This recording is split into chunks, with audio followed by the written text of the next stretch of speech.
Do you dare to confront the possibility that the veil between the living and the dead may be thinner than we think?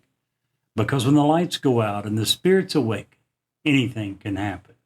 Tonight on Newsworthy, 2 words and 2 question marks.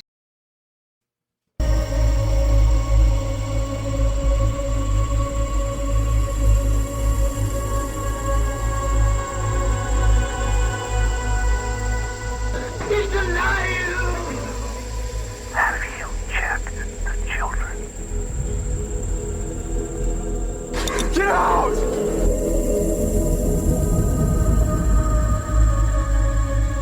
You have scoured the podcast world and finally found us, Newsworthy with Steve and Jerry, where we delve into all things mysterious, macabre, or out of this world, and decide if they are truly newsworthy.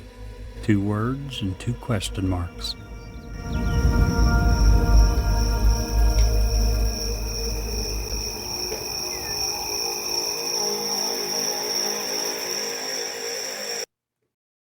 Hello, I'm Ed Locke with USA Mortgage. Tax season is upon us. Did you know that 47% of Americans are planning to use their tax refunds for everyday expenses, home improvements, and vacations? What if you used your tax refund for a new home instead?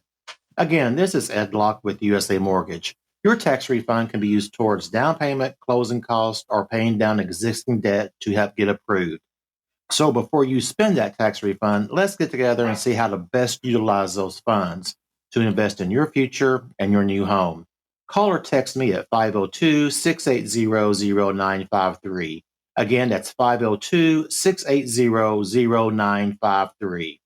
NMLS ID 448908, Das Acquisitions LLC, doing business as USA Mortgage, NMLS ID 227262. This is not a commitment to lend. Additional terms and conditions apply. USA Mortgage is an equal housing lender. Hello. How you doing, Mr. Steve? I'm doing great, Jerry. I'm doing wonderful. How are you?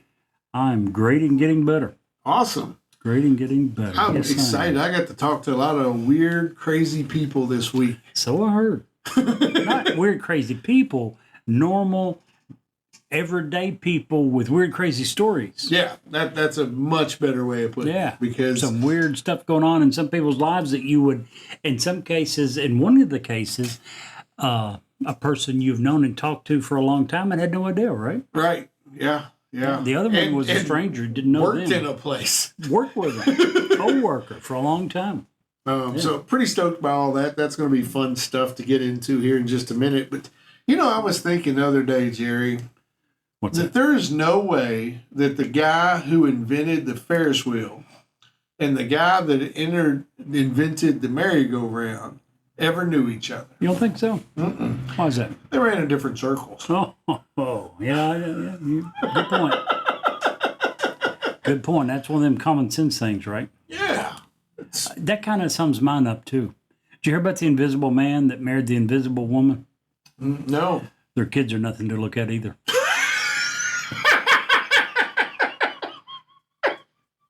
Hey, just common sense, right? Comes with the territory. Oh, that's good. Good job, Jerry. My daughter, bravo. by the way, from the time she Standing was O. little, loved scary stories. I tell her the story about when she was 1 year old. Her brother would typically sit on the couch with her mom, and she would sit in the recliner with me to watch movies. And if it was a scary story, in an attempt to make sure I didn't scare her, I would tell her, this is kind of scary, so if you want, we'll go in your room and play. Just so if she wanted, she didn't think that she had to stay. She took that as me being scared of the movie, which meant every time a scary part would come on, my 1 year old kid would stand up, take her little pudgy fingers and cover my eyes and say, Uno watch. Was not afraid at all until she was 6, 7, 8 years old. Did you ever see a movie called Hollow Man? Yeah. Hollow Man turned my daughter from being afraid of no scary movie to refusing to watch anything scary. From that moment on, it was over. There was no scary movies, and to this day, she's a 30-year-old adult now, and she will not watch scary stories, and it all changed with Hollow Man. So she's not going to like this episode at all. Yeah, that's probably safe to say. I know she does listen sometimes. And that's she great. does. She does, but I don't know if she'll be listening to this one. First of all, if you're listening to our podcast, do the like, share, subscribe thing. Greatly appreciate it. You always hear that as to how that helps, and I always was like, whatever, what does that help? It really does. And here's an example. I was talking to one of my coworkers today. They had no idea that I did a podcast, or we did a podcast. Right. But as soon as I told her the name, this will make you happy. Because sometimes on certain places, we have a hard time finding our podcast. We have to be very specific about what we search for. It doesn't come up. Right. Well, today, when she searched for it, it was the second one behind the one newsworthy that's always there because that girl does an episode a day or whatever. Yeah. For the headlines. Right there, number 2, Very and nice. I was stoked. I was getting ready to prepare to say, well, you have to do search for this. She's like, oh, is this it? And I'm like, yep. She's like, yeah. Very nice. Picked up 2 new followers today. That was great. Absolutely. So yeah, definitely. If you like what you hear, want to hear more, share, like, follow, that whole thing. Send us an email too, because we've got a whole calendar now of things that we've got coming up. But if someone has a great idea, we don't mind at all redoing the calendar and plug in their podcast. Absolutely. You mentioned send us an email. Where would they send that? Newsworthy with Steve and Jerry at gmail.com. Absolutely. All one word. One big long word, but one word. Yeah, it's a long word. You got to check it twice. It's like Santa's list to make sure it's spelled right and all that jazz. Absolutely. So let's just get into it because we've got a big interview tonight with Bruce from Lafeyette, Kentucky. He is. I want to just take a minute and say a couple of things before we get into starting with Bruce. Okay. So when Bruce first contacted me, it was on a group chat, a paranormal group chat, and he's like, "Man, I'm not very good at this tech stuff. I'd really like to tell somebody my story." And I'm like, "Yeah, well, we'd love to hear it." So I send him a link to the web because everything on this publisher that we use, Lispin, we send a link, an email link, right? And they click the link and it connects them right to us, so we can download and record everything. So I didn't, that's really easy for most people. And I didn't stop to think about anything until I started talking with Bruce and realized that Bruce was 72 years old. So in this interview, and it's more of him telling a story, he couldn't really hear me a lot, so there's not a lot of interaction between us. Okay. And his phone kind of cut out in a couple places, but just bear with it because his story definitely needs to be told. It is spooky. It is scary. And it's weird because it happens in an old church. And, I've told on here a few times, the most scared I've ever been is in the middle of a church. Right. So, the one that never got back with us. Right. Unfortunately. I'm going to try again this spring. I'm really going to try to reach out to him. I may even stop by there if I see You probably cars. need to. If you, I'm afraid that they think we're some devil worshippers or something, and that's probably why this church hasn't reached back to us about. Would you get in touch with me about this strange supernatural experience I had in one of your buildings? So yeah, we'll be right back. Now we're going to let this play in its entirety. Bruce does a great job. I want you to just, if Bruce happens to listen to this episode, now he has never listened to a podcast, okay? But I told him I'd send him a link. If you listening, Bruce, I can't express to you enough how grateful we are for you to get through the tech to get this story out. Absolutely. Also in the interview, he mentions a house, an old church, and I've got pictures of both, and we're going to load them to this website. So, anywho, without further ado, here's Mr. Bruce. Good evening. We are here with Bruce, and Bruce is going to tell us about some hauntings that he's personally experienced, about a house that he owned. And I'm stoked by this because he's done a lot of work to this. He sent me a before and kind of an after picture. And man, I'm just beautiful work, Bruce. Welcome to the show. Thank you. Thank you. So tell us, Bruce, about how this all started and how you came. Because you said and before we came on the air that there was a weird way you came about finding this place. So tell us all about it. Well, my sister-in-law was married to a Green Beret, and my wife and I were living in Minnesota for 12 years. And if you know anything about Minnesota, I saw 75 below zero once there, and we were burnt out. We were burnt out in our trade that we were in up there, and just a life-changing deal. My wife said that was her only sister. She always wanted to move near her sister. So me being the great husband that I was, I decided to hell with it. Let's go to Kentucky and see what's up. So we moved down here, and I'm driving with my sister-in-law down Lafeyette Road, and I'm an artist, So I mean, I've just and I'm a carpenter, so I don't know. I see things to me that other people don't always see. Anyhow, I'm really watch stuff. I don't know how else to say it. Anyhow, I No, I get noticed that. one day driving down Lafayette Road, there's this.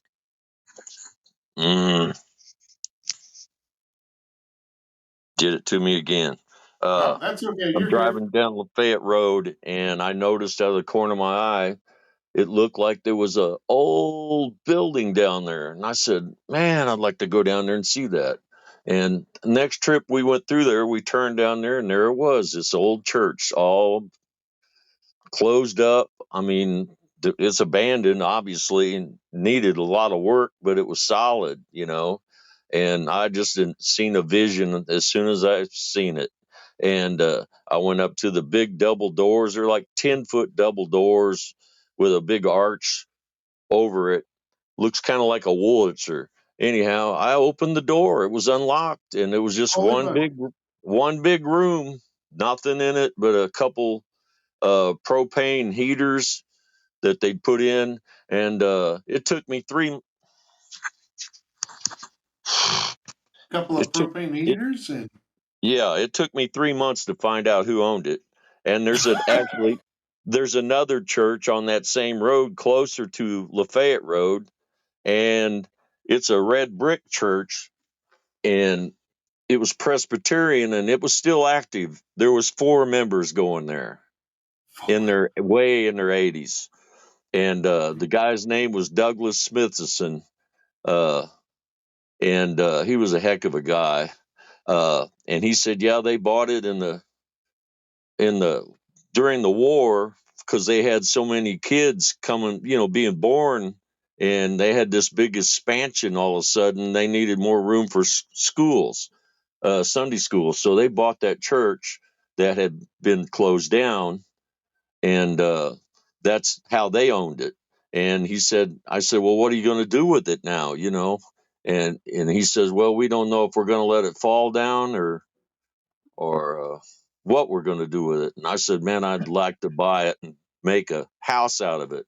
He said, boy, are you crazy? Do you know how much it would cost to do that? And I said, sir, I don't know how much, but I want it. And I convinced him that I wanted it. And we went to a lawyer. He drove, which was scary because he was he was nervous. And oh Lord. anyhow, we went to a lawyer, and I didn't even know then how much they were going to sell it for. And I only had so much money, on me. And anyhow, I said, sitting there with him, I said, I don't know how much you're going to sell this for, sir, but if I don't have enough money, would you take, so much down? And he says, no, no, no, no, no. Got real angry. He said, we're not going to sell it for a profit. We're going to sell it for what we paid for it. Oh, no. $2,000. What? $2,000. Yep, Holy buckets. That's on 2 awesome. acres. Well, anyhow, needless to say, I bought it, and I was working in Katie's, and we're living in an apartment over there, and trying to do carpentry work, and then going way over there to do just to start with this. It would have been a massive undertaking, but I was game, and I finally told my wife after a few weeks of that, we're just going to it's summer, we're going to have to just move in it, like it'll be like a camping trip, we're just going to move in it and start.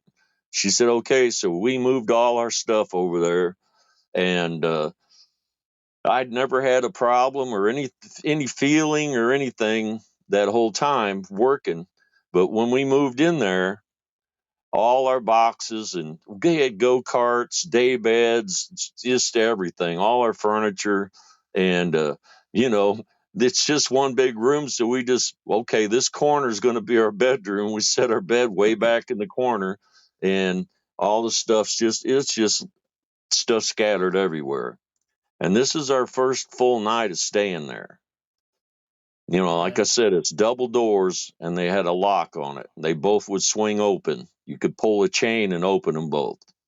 And it was dark in there. There was one light switch. I got power turned on. One light switch by the front doors.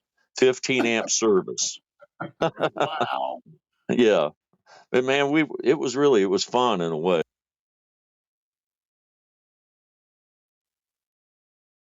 I woke So one light switch, 15 amps, which is nothing. That barely do a light lamp right now. So no, you're fine. We're right there where we dropped him.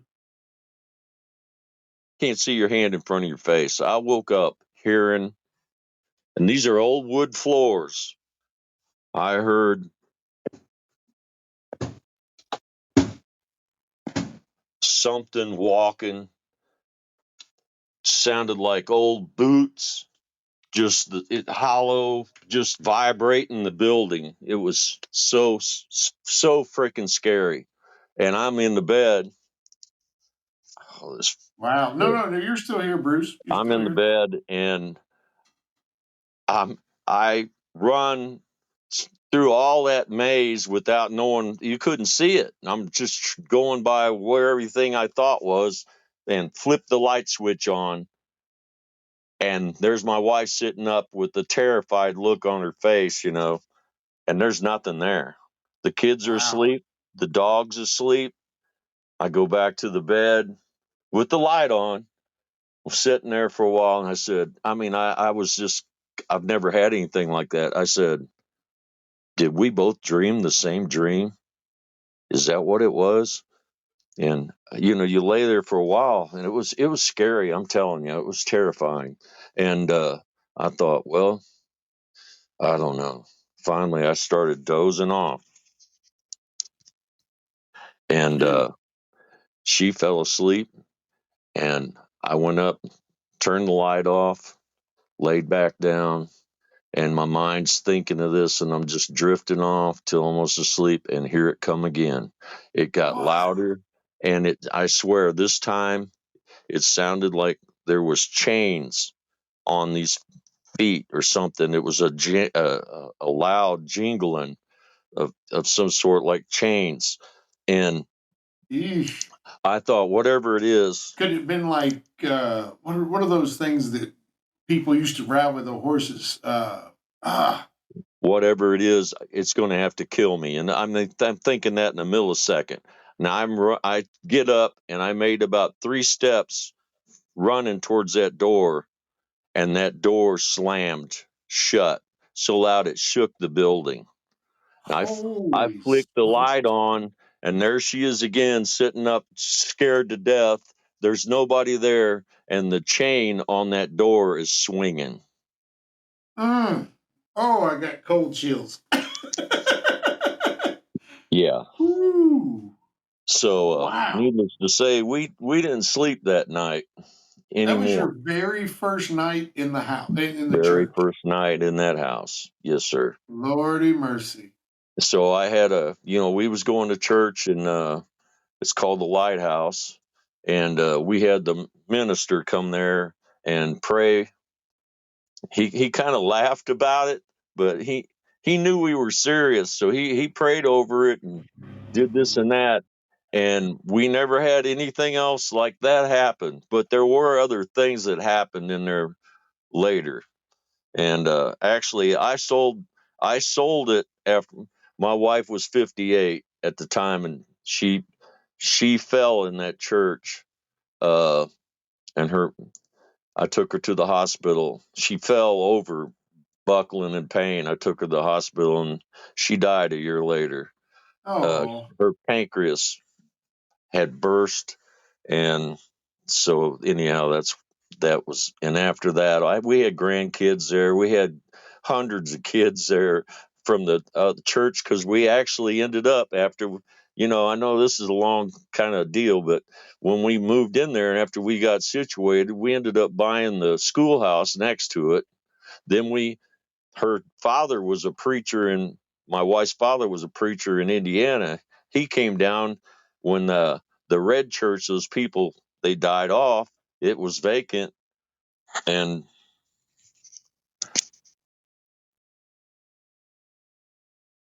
oh man. Hang it on was one second. vacant, and he bought it at an auction Huh. for 20,000. So Wow. my wife, being a grew up in church to a preacher, anyhow, my son Daniel, he became the minister there, so we all had church there. So we ended up owning all those, that whole neighborhood, and kind of. Well, then the Bennett's house, which is older than it's the first house. It was a log house, 2-story, and it had a Civil War doctor's office on it. That's next to the church that we fixed. Well, anyhow, uh, the old lady that lived there, she was like about 4'9". I'd change her light bulbs because she couldn't reach them. I'm 6'3". Oh wow. Anyhow, that became open. So I have 2 sons. My son Zachary bought that. So we got this whole place, seems like. Well, anyhow, Wow. when she was the old lady that owned that house, uh, when I'd go over there, she had a big yard in the back. This is country. And there's a graveyard back there, and her grass was way high back there. And I thought, well, I'll cut that grass to go to that little graveyard, so if anybody wanted to visit it or something. And it was fenced in, uh, and there was, let's see, 1, 2, 3, 4. There's 5 graves in there. One was a son, and then there was a woman, and then there's 3 babies. One Oh. was One was like three days old. It was weird, kind of 3 days, 3 months, 3 years. And I mean, this is the 1700s. That's crazy. So Anyhow, basically there's a family plot back there in there. right, And right, wow. and you couldn't the little graves, and you could barely read from the weathering Oh. their names. And being kind of an artist, I got some chalks, and I went back there. I weed eated that, and cleaned it all up where you could see everything real good. And I took some chalks and rubbed where you could read their little names and stuff. It was really sad. Yeah. Anyhow, the here's the kicker of it though. When my son moves in there, him and his woman, they had our first grandchild. And they're in a big old bedroom. It's huge. Them old houses like that. Right. Anyhow, I live in an the old house the like that. babies in the baby crib. They've been in there a little bit, but in and out. But this was the strangest thing. Is the baby's in the baby crib, and they're laying in bed with the lights on, and they're like the youth of today. They're both laying in bed on their cell phones. Yeah. Okay. And while they're laying there, his woman looks up, and this black mass is coming out of the wall over their bed, and it's going over their bed towards the baby's crib. Ooh. So she sees this and she turns it on record, and she recorded it coming back over the bed, over their bed, and going back through that wall. And she showed it to me, and it was weird. It was, it was a black like shadow, but it was like lots of shadows. I don't know how to describe it, like a million flies or ants or something all together in some kind of a form going back into that wall. And they moved out of there. Yeah. Post haste. And that house to this day, I think, is abandoned. I seen somebody had a one of those containers where you throw stuff in. Like, Yeah. I don't know what they were doing with it, but it was a neat old house. But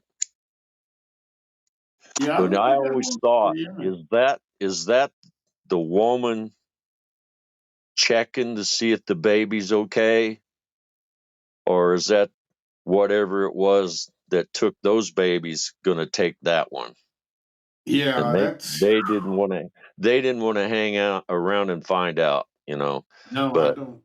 yeah, but Mm-mm. like I said, that was a Civil War, and it's still there, a little small shack that was the Civil War doctor's office, and the Civil War soldiers used to go through that road because Lafayette Road used to not go straight through it. It went through that little horseshoe, and as they I tell you, that's so creepy. But and you're I talking learned all about. that history of like the Civil War shoulders and soldiers and stuff from the schoolhouse. The lady that lived in it was the school teacher there, and her dad was the school teacher there. That's how old that town was. Oh my And goodness. she was a historian. Uh, she had a book out even. I can't exactly remember her name right now, but anyhow, she told me all the history about that area there, that little town that that we ended up owning most of it. But when my wife died, it was a year, so I'd left and went to St. Thomas with her and was there for the year. I never left, and and You're gone for an entire year. Wow. We lost Bruce for just a second. yeah, anyhow, There he is. He's back. did it again.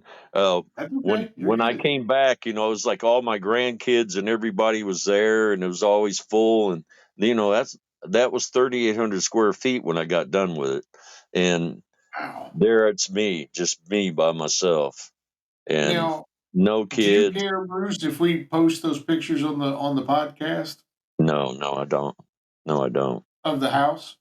No, I don't care. Okay. It's part of the Because I story, mean, you've done. It was excellent. You did excellent work. I thought. Yeah, I thought that was awesome. Uh, after Man, you were talking after, about that black mass in the Bennett house. yeah. Sorry, I walked all over you there, Bruce. I apologize. I No, no, that's fine. was going to ask you. That happened, and I saw it, and I know my son, and I know her. They're not just making that up. It actually happened, So Oh, I I don't doubt it.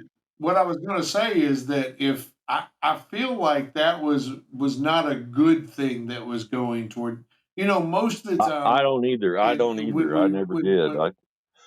yeah, when Uh we hear these stories, if it's something that's a spirit that's looking out for someone or a spirit that's looking over something, those are generally perceived as not dark, not black. They really are. And I'm a big believer of good and evil and heaven and hell and Jesus and Satan, and those things are very representative of that spirit warfare.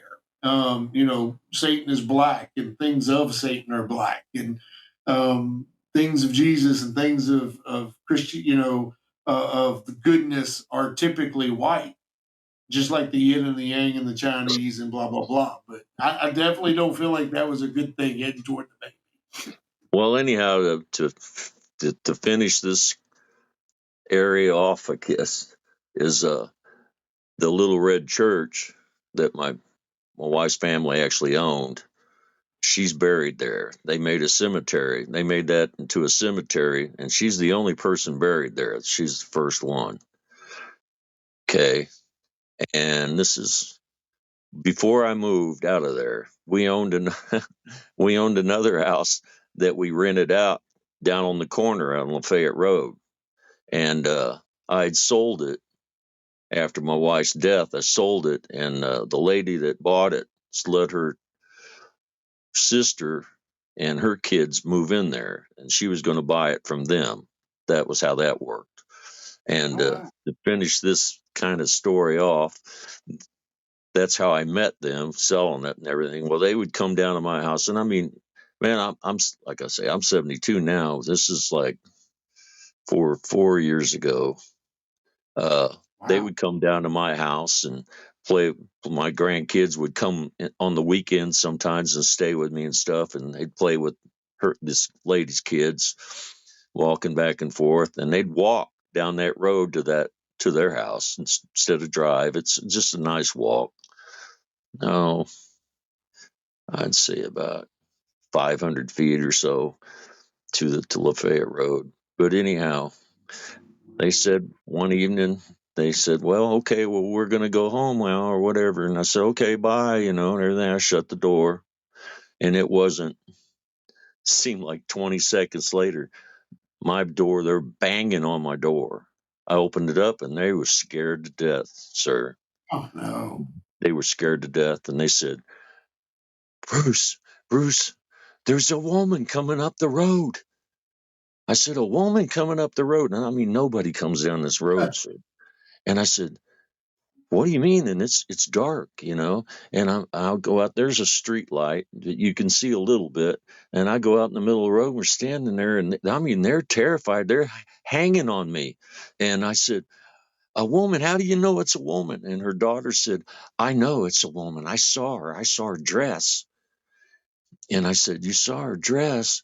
And she's like, when I'm listening to this, all of a sudden something white seemed like out of nowhere and run across that road and into this little woodsy area. And you could see it, and it looked white, but it looked like a tattered flag or something. It had like edges, you know what I mean, in the wind while it was running fast, and it like kind of just disappeared. And it scared the out of me.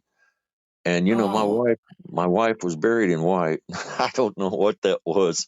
I don't know if that was her being mad because there was a woman come down there or what. But they never walked that street no more.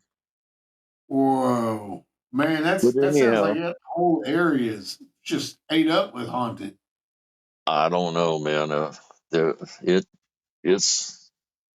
It's something. And in one other instance I had in the church, living there alone, I was sitting on the couch all by myself, and you can't believe how quiet it is in an old building like that, and you're by yourself. And I'm sitting there on the couch.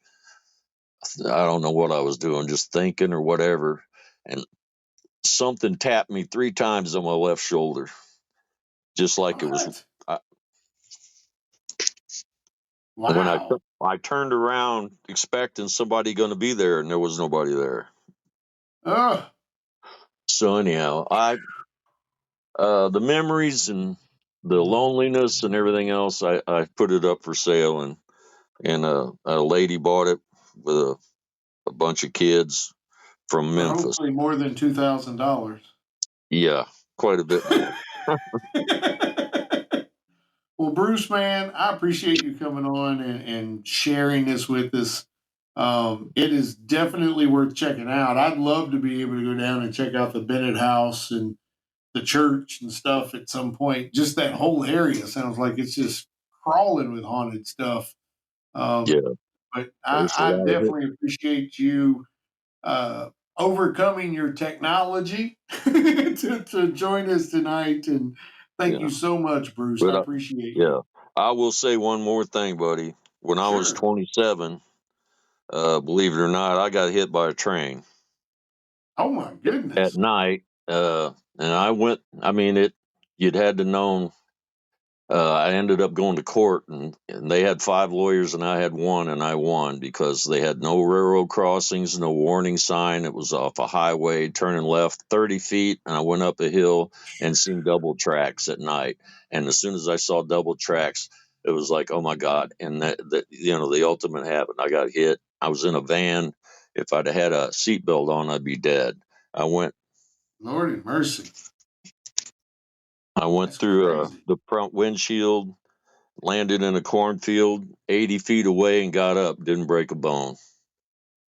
Holy buckets. And you were how And old? 27. And as Wow. terrifying as that is, and why I'm saying that, I was that scared that night in that church. Absolutely. Holy Mother Mary. Wow. That's how scary that night was in that church with them footsteps. I can't. And that thing went.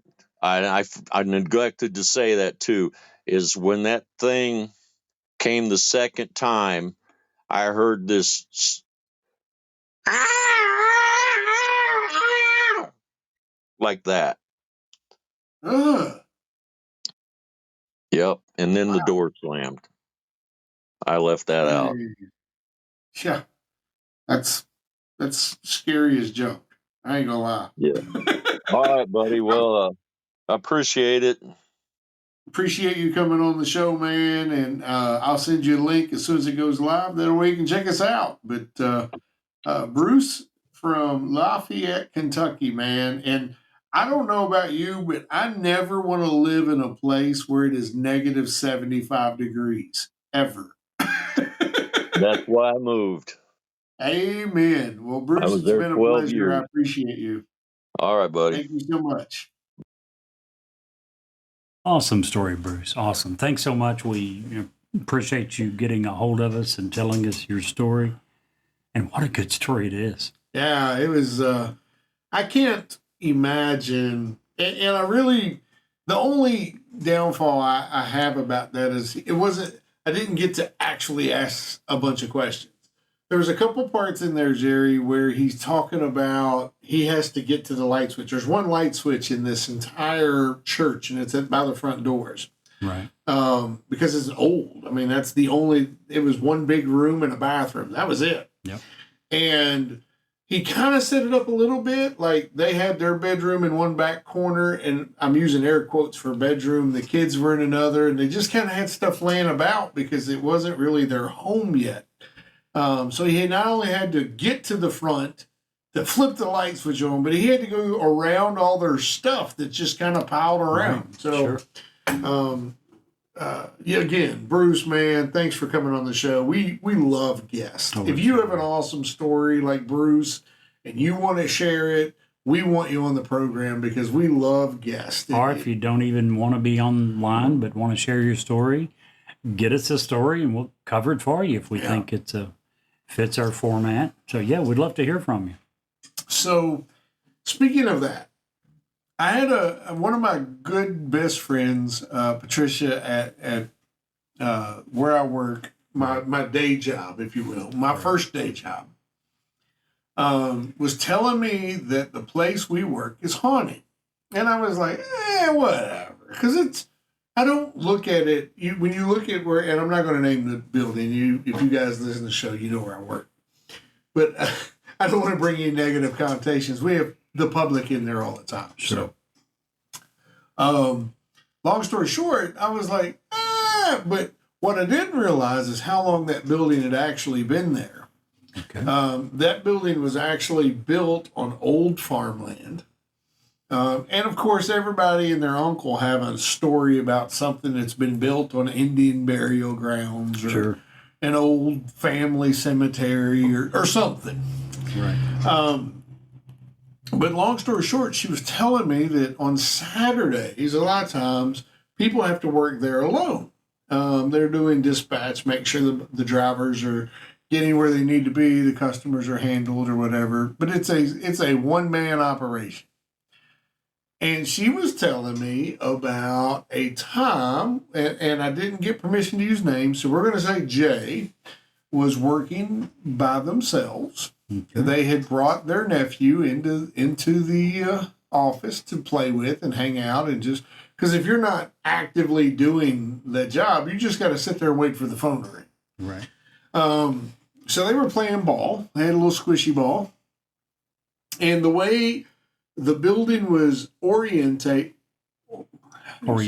Thank you. Oriented at the time was it was open in the center, and around the walls were cubicles, and you worked out one of the cubicles.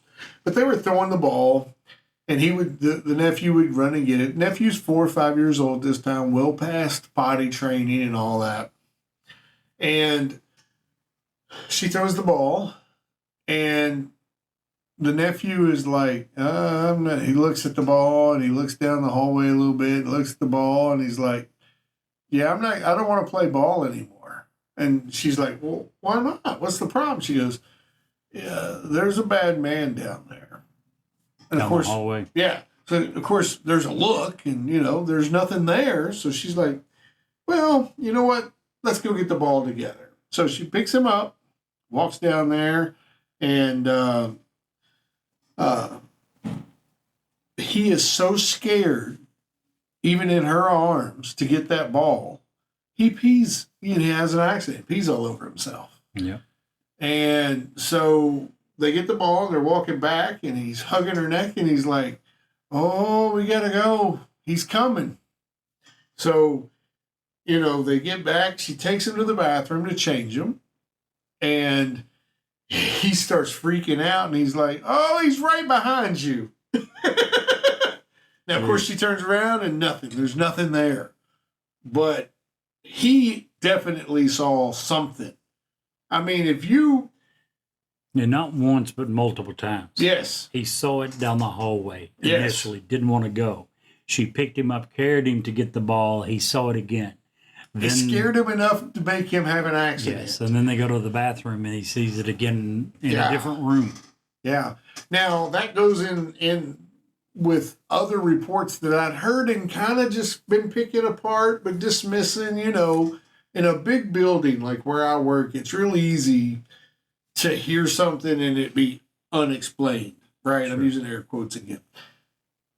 But on Saturdays, it's a big empty building.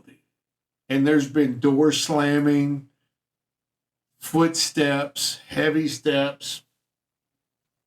Right. Crazy. And I have yet to experience any of that in this particular office. Now, I will say, at my other office, at my other work at Century 21, Right. me and another realtor in that particular office, if you go there in the evening, because we all have keys to it. So, if I have to go somewhere and write an offer, a contract or whatever, Sure. we always have a place to go.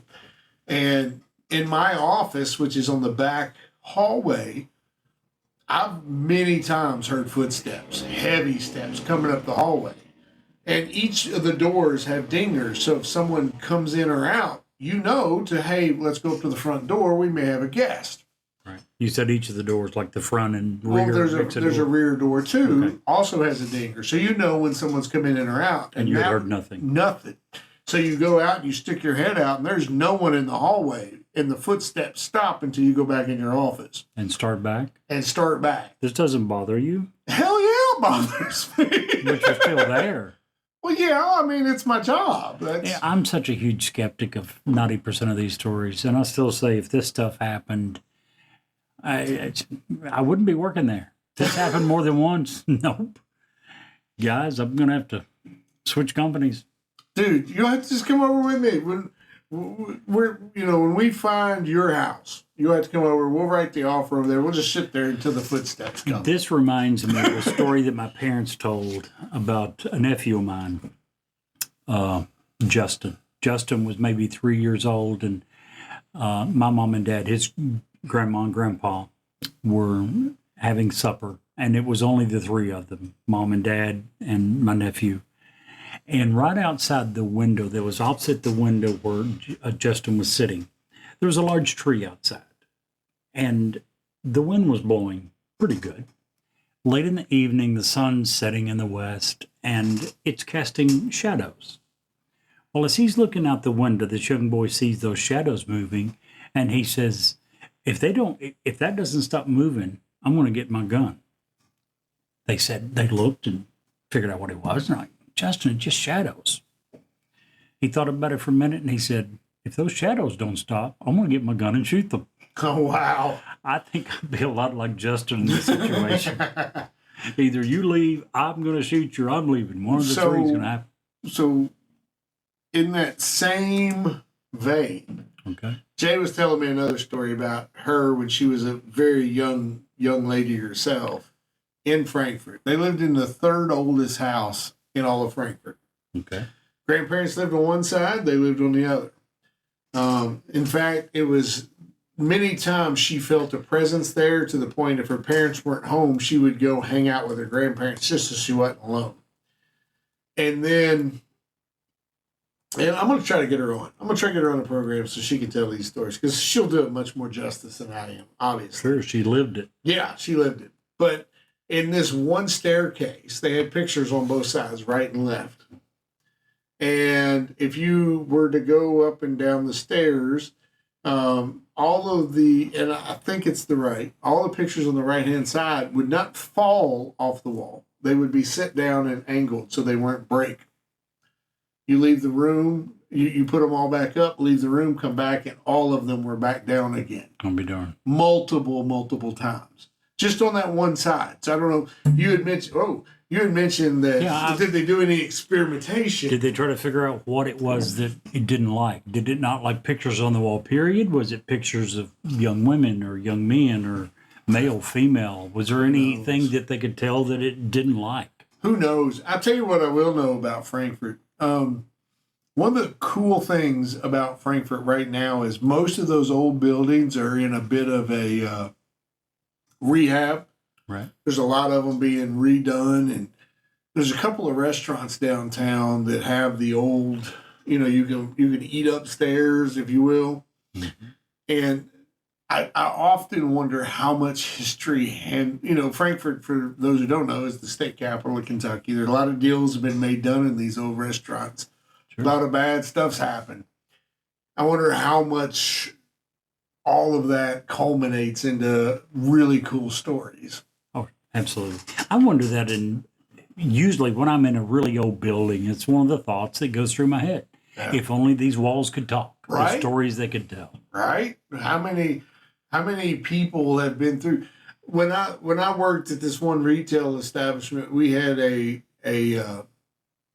store managers meeting every year in Abilene, Kansas. Okay. And one of the restaurants they would always treat us to was this little farmhouse restaurant. And we all went in, sat at one table, and I sat in this chair, and they came out and they said, hello, Mr. President. And I'm like, Mr. President, what are you talking about? And then she told me the story. I was literally sitting in the chair that Dwight D. Eisenhower always picked. That was his hometown. Be darned. And that was his chair. I was sitting in it.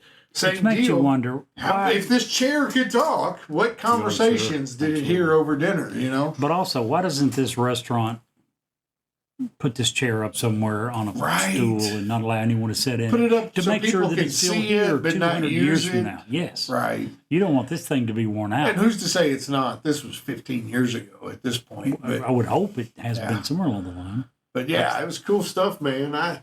This whole episode has given me goosebumps from the start to the end. And I love these kind of episodes, to be honest. What about you? Oh, absolutely. if you guys have any stories, an encounter, an alien encounter, a Bigfoot encounter, a ghost encounter, please, please, please reach out to us. We want to hear from you. We want to get your story out there. Absolutely. You won't get judged here. We're not a judgy. Well, Jerry's a little judgy, but I'm not going to judge you. I'm not going to judge you. And we'll talk about it. We'll try to figure it out, because here at Newsworthy, the one thing we want to do is not just spread, we don't want to sensationalize things. We try to not do that. But at the same time, there's some things, the Puna Poltergeist, the Bell Witch. Many of them.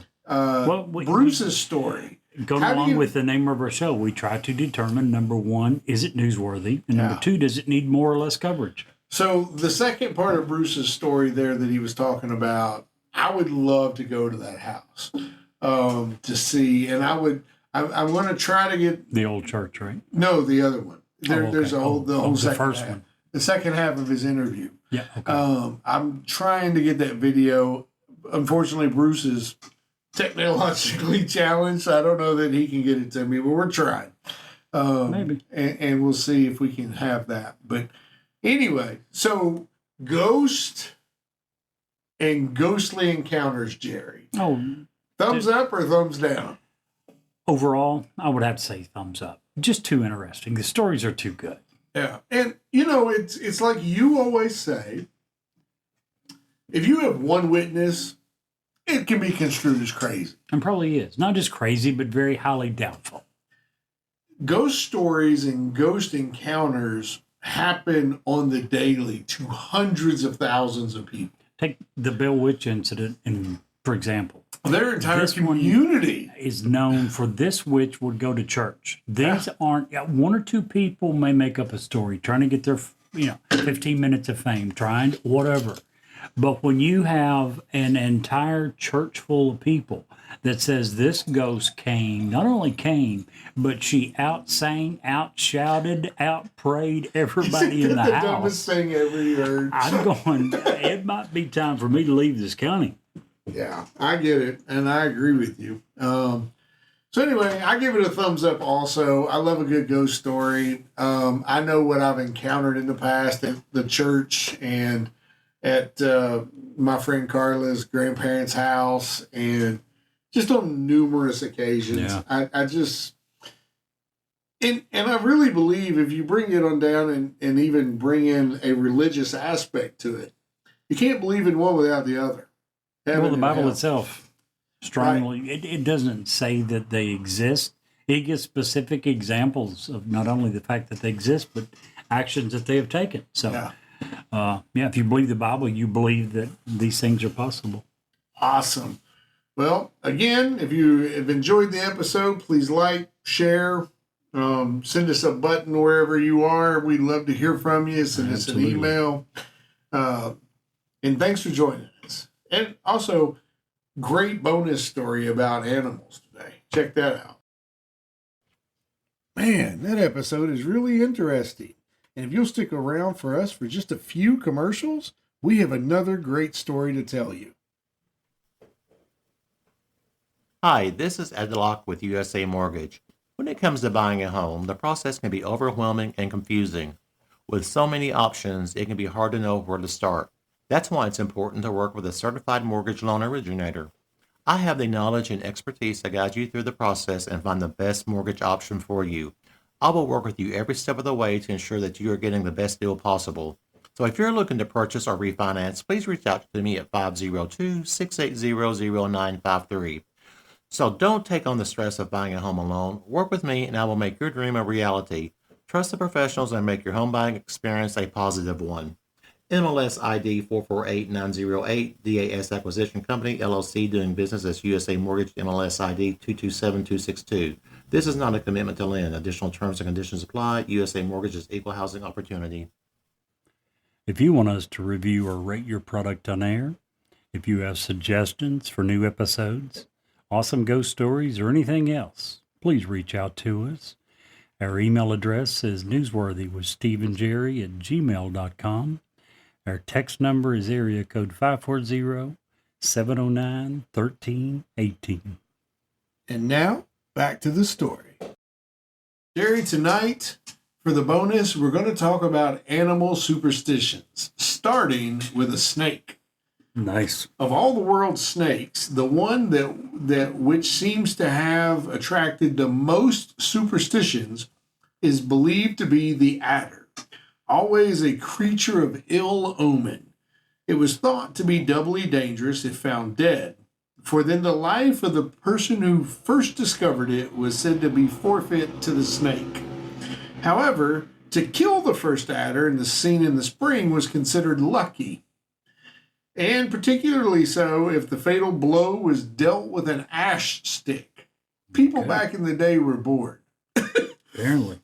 The skin of a dead adder was once thought to have medicinal value and was worn as a hat to prevent headaches and around the limbs to prevent rheumatism. The fat of the adder was retained for an antidote for bites, and like other snakes, the adder is still believed that it can't die before the sun goes down. You being an old farm boy, you've heard that, right? No, never. You've never heard that? Never. Wow. Another popular belief between countrymen was that if a lizard saw a snake approach a sleeping man, that it would promptly wake the sleeper. Hence, lizards, good gravy, can't speak tonight, was generally looked upon as a good omen. Okay. But not if they crossed the path of a bridal procession. Go figure. Right? Toads are also very strong in superstition, and no self-respecting witch would be without one. Yet, it was generally considered lucky to meet a toad, though to kill one brought rain. Carrying a dead toad about with them was a sure way for criminals to escape detection. And it was no less effective preventative against epilepsy to carry a dead toad. Okay. Frogs were also attributed with similar powers, but a frog coming into a house was thought to be a bad omen. However, girls usually use frog bones in hopes of finding their one true love. Oh, yeah. Yeah. People back in the, what do we learn from bonus today? People back in the day had way too much time on their hands. I would describe that a different way. I would describe what we learned as God is great, beer is good, and people are crazy. Absolutely. And Jerry, if you can't see the light, Be the light.